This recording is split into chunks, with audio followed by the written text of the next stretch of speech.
Kung tutuusin, hindi lang naman kaming mga kontraktor ang nakikinabang dito.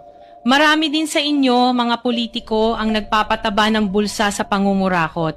Ang totoo, may hati-hati yan mula sa pinakamataas hanggang sa mga nasa gilid lang ng sistema.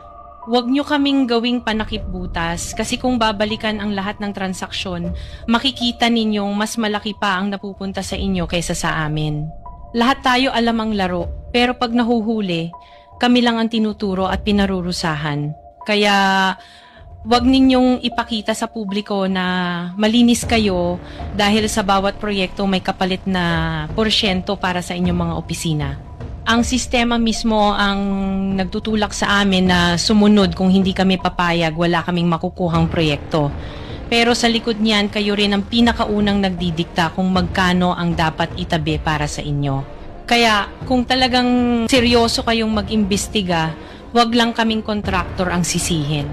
Tingnan ninyo rin ang mga pangalan na nakaupo ngayon sa mga komite, sa mga ahensya, at lalo na sa mismong mga nagpapalakad ng gobyerno. Dahil sa totoo lang, pare-pareho tayong nasa iisang lamesa, iba-iba lang ang laki ng parte na nakukuha. Kawawa po talaga ang mga mamamayang Pilipino kasi ninanakaw lang natin ang kaban ng bayan. Pera ng taong bayan pero tayo ang nakikinabang. Hindi ba tayo nahiya? Ang mga mahihirap mas lalong naghihirap. Kaya tama na ang pangungurakot natin. Kung tutuusin, hindi lang naman kaming mga kontraktor